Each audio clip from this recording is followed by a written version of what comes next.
المصنف رحمه الله تعالى. ومن هنا يعلم اختلال استمر عند الأئمة استدلال.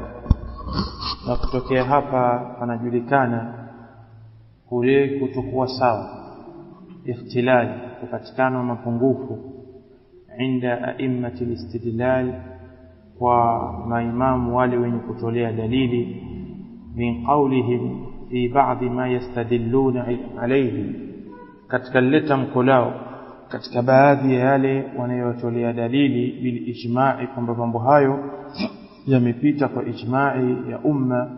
Wanasema innahu waqa'a wa lam yunkar, kwamba jambo hili limetokea wala halijakemewa. Fakana ijma'an, basi ikawa ni ijma', kutokea wala halijakemewa wala halijasemwa. Anasema hii njia ya kutegemea dalili katika sura hii ina ikhtilal, ina mapungufu. Wa wajhu ikhtilalihi, na sura ya mapungufu yake, anna qawlahum lam yunkar, ile kauli yao wanaposemwa halikupingwa halikukemewa jambo hilo, rajmun bil ghaib, ni kudhania kwa ghaibu, au yani kutegua kwa ghaibu, mtu kusema jambo bila ya kuwa na ilmu nalo. Rajmun bil ghaib manake ni kutupia kwa jambo la ghaib. Fa innahu qad yakunu ankarathu qulubun kathira ta'addar 'alayha al-inkaru bil yadi wal lisan, kwani fa innahu, wa hakika, kad yakunu ankarathu qulubun kathira, huenda hilo jambo limepingwa na nyoyo nyingi. Ta'addar 'alayha al-inkaru bil yadi wal lisan, nyoyo ambazo zimeshindikana juu yake kuondosha kwa mkono na kwa ulimi. Tumesema kuna wadhaif, thalathatu wadhaif. Wadhifa ya mwanzo ni kuondosha kwa mkono, asiyeweza kwa mkono anaondosha kwa ulimi. Kadhalika wadhifa ya pili kwa ulimi, asiyeweza kwa ulimi anaondosha kwa kuchukia katika moyo. Kwa hiyo wewe ukisema jambo hili halijakemewa, unajuaje kwamba kuna nyoyo nyingi zimelichukia jambo hilo, na hao wenye kuchukia ndio uwezo wao katika kipindi hicho. Wa anta tushahidu fi zamanika annahu kam min amrin yaqa'u la tunkiruhu bilisanika, na wewe mwenyewe unashuhudia katika zama zako hizi ya kwamba mangapi katika mambo yanatokea na wewe huyakemei kwa ulimi wako wala kwa mkono wako. Wa anta munkirun lahu biqalbika, lakini wewe unayakemea kwa moyo wako. Wa yaqulu aljahilu idha ra'aka tushahiduhu, na yule mjinga atapokuona unaliona jambo hilo au ovu hilo, atasema sakata fulani anil inkar, amenyamaza fulani, hakukemea, hakulipinga jambo hili, amenyamaza mtu fulani. Kwa sababu gani? Kwa sababu wewe hujatumia mkono wala hujatumia ulimi. Wakadhalika yu'lamu ikhtilalu qawlihim fil istidlal, fa'ala fulanun kadha wa sakata albaquna fakana ijma'. Anasema na pia vile vile panajulikana kasoro kwa kauli yao katika kutolea dalili. Wakisema vipi? Fa'ala fulanun kadha, fulani alifanya kitu fulani, pengine kitu kibaya. Wasakata albaqun, na walobakia wakanyamaza, fakana ijma'. Kwa hiyo ikawa kule kufanya huyu aliyefanya na wengine kunyamaza, wao wanasema kwamba hapo ndio ikawa ni ijma'i. Kauli yao hii inapatikana mapungufu katika sura mbili, mukhtallan min jihatayn. Al-ula da'wa anna sukuta al-baqina taqririn li fi'li fulan, yale madai ya kwamba kunyamaza kwa wengine ni kukubali tendo la fulani. Lima arafta min adami dilalati as-sukuti ala at-taqrir, na hii tunajua udhaifu wake na kasoro yake kwa kile ulichokitambua juu ya kutojulisha kunyamaza kuthibitisha. Yani mtu anaponyamaza haina maana kwamba amekubali kitu. Kwa nini? Kwa sababu inawezekana hana nguvu ya kuondosha kwa mkono wala hana nguvu ya kusema kwa ulimi, akachukia katika moyo wake. Athania, jambo la pili, qauluhum fakana ijma'i, basi kwa hivyo ikawa ni ijma'i. Fa innal ijma'a ittifaqu mujtahidi ummati Muhammad sallallahu alayhi wasallam. Sisi tunajua kwamba ijma'i ni makubaliano ya wale wenye kujitahidi katika umma wa Muhammad. Wasakitu la yunsab ilayhi wifaqun, na aliyenyamaza hanasibishiwi juu yake kuwafiki. kwa sababu tumefahamu ijma'i ni yale makubaliano yatakayopatikana katika zama juu ya wale wanaojitahidi katika umma huu. Ikiwemo katika wao mtu amenyamaza, huyo haambiwi kama amewafiki jambo hilo ambalo wenzake wamekubaliana, wala khilaf, wala hasemwi kwamba yeye amepingana, hata yu'riba anhu lisanuhu, mpaka uweke wazi. A'raba yu'rib bimaana adhhara, mpaka uweke wazi ulimi wake, anakusudia kukubali au anakusudia kulipinga jambo hilo. Qala ba'd al-muluk, wamesema baadhi ya wafalme, وقد أثنى الحاضرون على شخص من عماله وفيهم رجل ساكت. na ilhali wale waliohudhuria wamemsifia mmoja katika wafanyakazi wake, na katika hao wafanyakazi yupo mtu ambaye amenyamaza, au na katika hao waliohudhuria yupo mtu ambaye amenyamaza. Amesema mmoja katika wafalme kipindi ambacho athna alhadhiruna, hadhara ile ilimsifu ala shakhsin, mtu min ummalihi, katika wafanyakazi wake, wafihim, na katika hao watu kuna mtu mwingine, rajulun sakitu, mtu ambaye amenyamaza.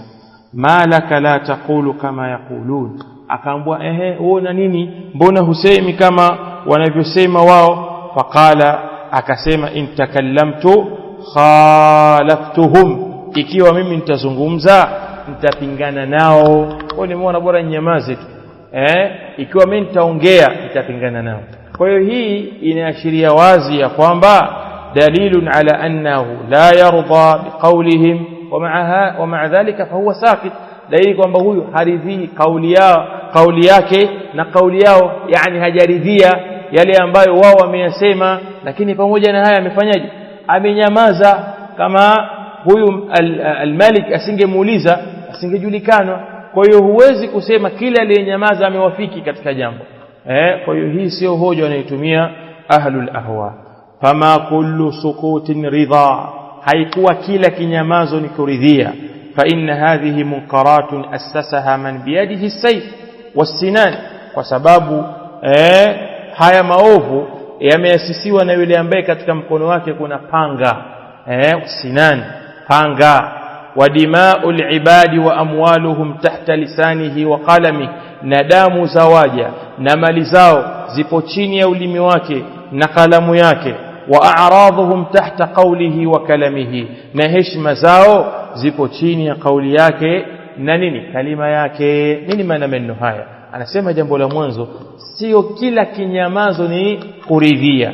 Fa inna hadhihi munkaratun, kwa kuwa haya maovu tunayoyaona katika jamii, haya ya ushirikina, ya maasi, haya maovu nani kayaasisi? Astasaha man biyadihi saifu was-sinan, ameasisi yule ambaye kwake kuna panga, anaweza akawapiga watu wasipotekeleza yale ambayo anayoyataka, au wasiporidhia yale ambayo aliyoweka. Kwani haya machafu yamefanyika katika miji, mfano kama miji yetu, kwani sisi tumearidhia? Si mengine yanafanywa na watu wenye mamlaka, wenye nguvu. Kwa hiyo haina maana wale walionyamaza kwamba wamewafiki lile jambo, bali muda mwingine nguvu inatoka sehemu ambayo wao hawako nayo. Ndio maana yake. Wa dima'ul ibadi wa amwaluhum tahta lisanihi wa qalami, na damu za waja na mali zao zipo chini ya ulimi wake na nini, na kalami yake. Nani huyu? Mtawala, kiongozi, yeye ndo ambaye anazimiliki damu za watu katika hali ya kawaida na mali zao. Akitaka anamuua mtu, akitaka anampokonya mali. Wa a'radhuhum tahta qawlihi wa kalami, na heshima zao zipo chini ya kauli yake na maneno yake.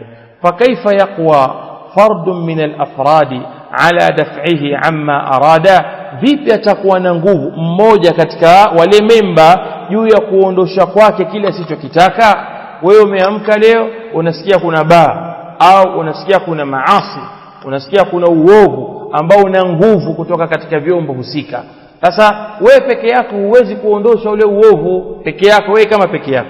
Sasa kule kunyamaza haina maana kwamba umefanyaje, wewe umeridhia. Ndicho nataka kuzungumza.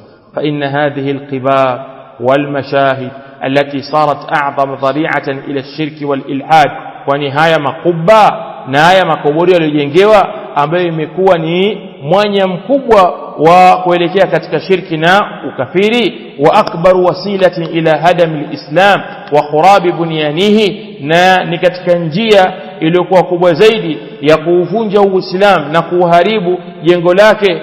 Ghalib, mara nyingi, bal mara zote, man ya'muruha humul muluk was-salatin war-ru'asa wal-wulat, wale ambao wenye kuamirisha mambo kama haya ya ushirikina, ya kaburi yaliyojengewa, au katika baadhi ya sehemu kuna mila zenye kukinzana na tauhidi ya Uislamu.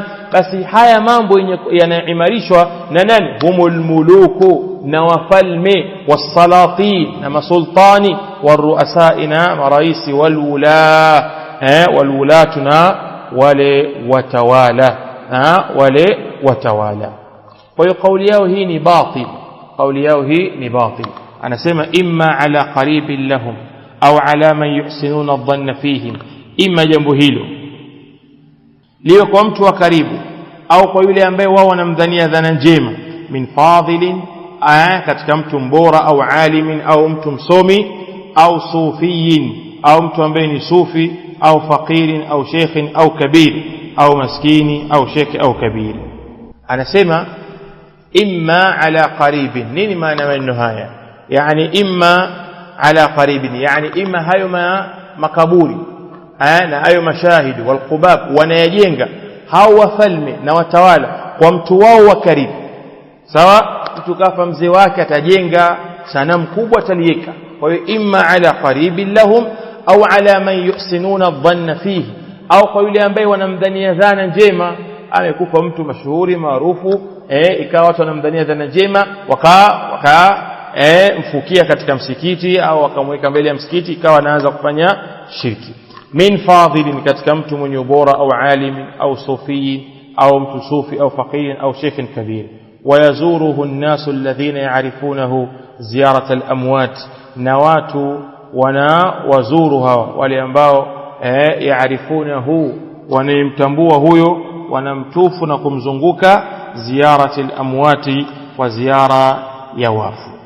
Min duni tawassulin bihi wala hatafin bismihi, bal yad'una lahu wa yastaghfiruna hatta yanqaridha man ya'rifuhu au aktharuhum.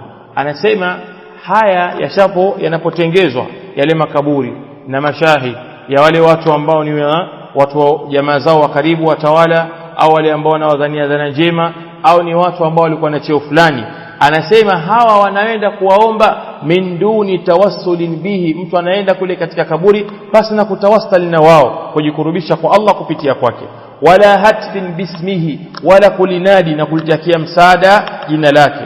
Bali yad'una lahu, bali wao wanamuombea dua. Hawa watu wa mwanzo jengewa makaburi kabla hawajaondoka, kwa sababu wanamjua yule aliyojengewa kaburi ni mtu fulani. Kwa hiyo wanaenda katika kaburi lake, bali yad'una lahu, bali wanamuombea dua, wayastaghfiruna, na wanafanyaje? Wanamtakia istighfar.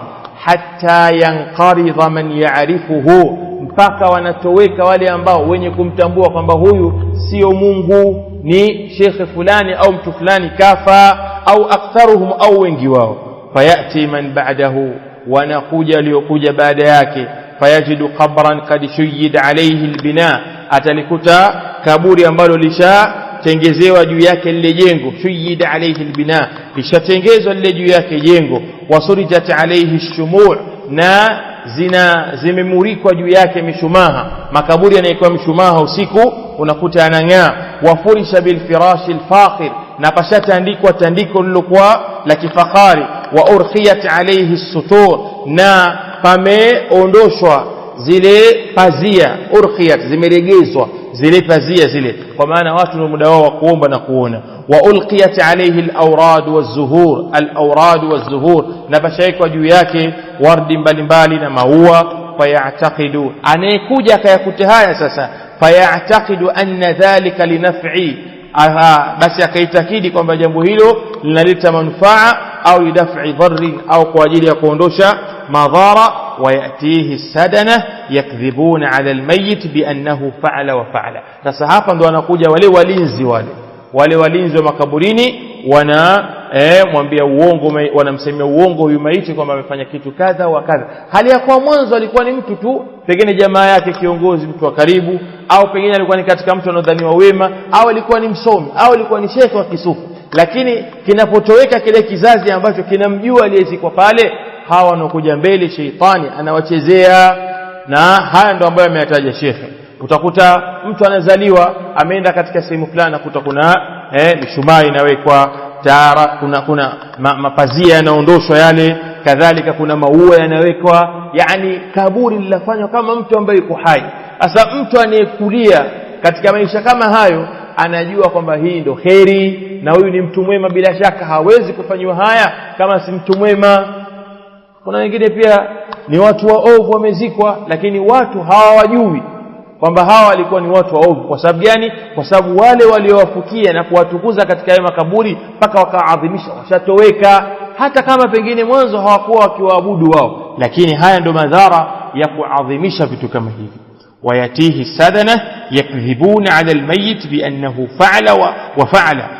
wanawajia wale walinzi, wanamdanganya, wanasema uongo juu ya maiti kwamba huyu maiti huyu alikuwa ni mtu mwema, alikuwa ni mtu mkarimu, alikuwa akiswali rakaa 100 mguu mmoja, alikuwa akifunga miezi 4, mambo kama hayo mengi tu.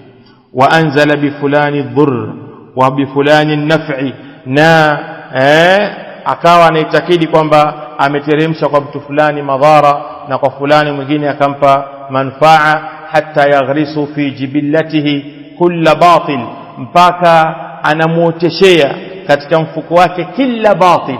Yani mtu huwa anajazwa uovu wote wa kuwaza kwamba lile kaburi la mtu fulani alikuwa na makarama haya na yale.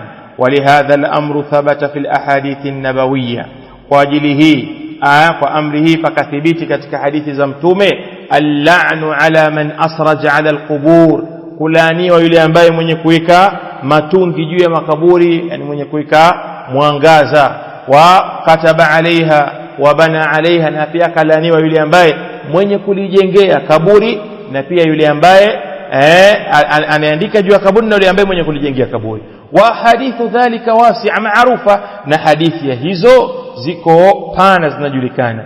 Fa inna dhalika fi nafsihi manhiyun an, kwa hilo jambo lenyewe limekatazwa. Thumma huwa dhari'atun ila mafsadatin adhima, kisha huo ni mwanya kuelekea katika ufisadi uliokuwa mkubwa zaidi, ufisadi ambao ni mkubwa zaidi.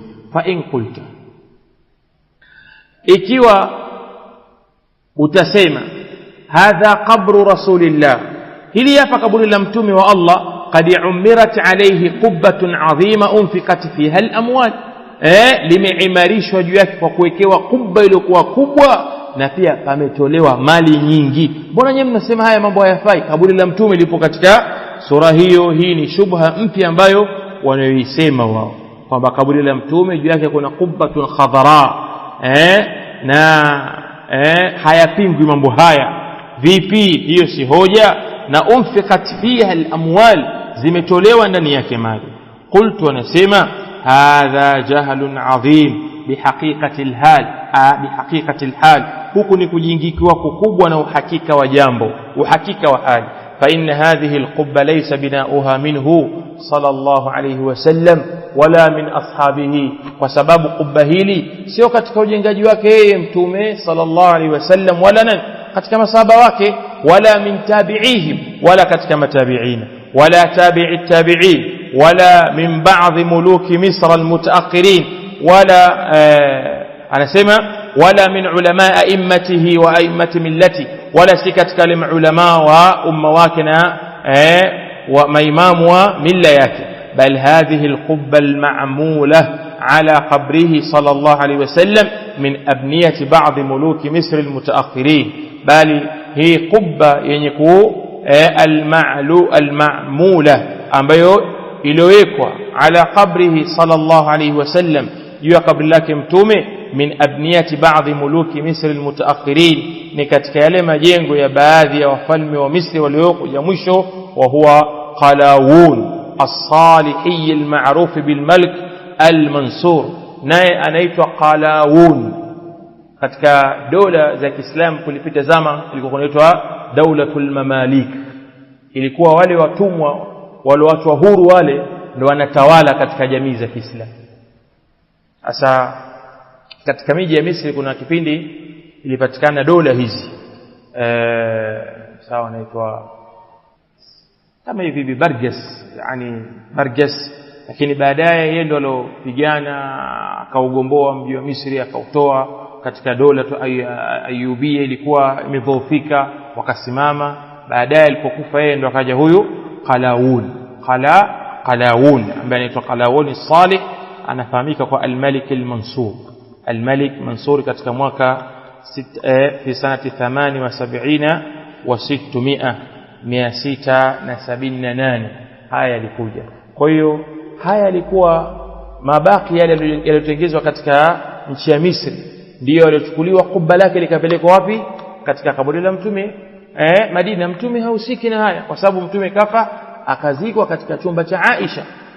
Haya mambo ya kuingizwa msikitini, mambo ya kujengewa kubba, hausiki nayo, si yeye wala si masahaba wake wala matabiina waliokuja, bali pamesimuliwa baadhi yao kuyapinga haya,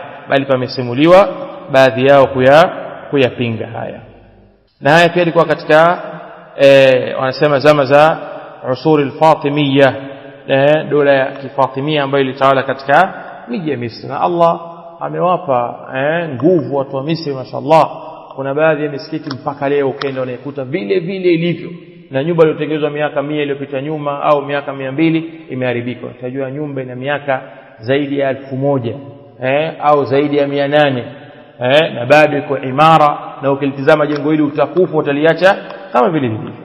Anasema dhakarahu, ameyataja haya fi tahqiq an-nusrati bitalkhis ma'alim dar al-hijra. Ameyataja kwenye kitabu hichi katika vitabu alivyoviandika. Anasema fa hadhihi umurun duwaliyah la daliliyah, haya mambo ni ya kidola, ya kiinchi, sio ya kidalili za kawaida, kwamba mtu anamwambia usisali katika msikiti wenye kaburi, anakuambia Mtume mwenyewe amezikwa kwenye. Mtume hakuzikwa katika msikiti wenye kaburi, hakuzikwa msikitini, afwan, Mtume alizikwa ndani ya nyumba ya Aisha radhiallahu anha. Yatba'u fiha al-akhiru al-awwal, ikawa mtu wa mwisho anamfuata wa mwanzo. Wa hadha akhiru ma aradnahu mimma awradnahu lamma ammat al-balwa, na hili ni la mwisho katika yale ambayo tumeyataja, miongoni mwa wale ambao tumeyataja zama zilipoenea balaa katika ulimwengu. Watubi'atil ahwa, na yakafuatwa matamanio. Wa a'radul ulama, na heshima za wa a'radul ulama, na wakapuuza maulama ani tankiri alladhi yajibu alayhim, kule kukemea ambayo inawajibika juu yao.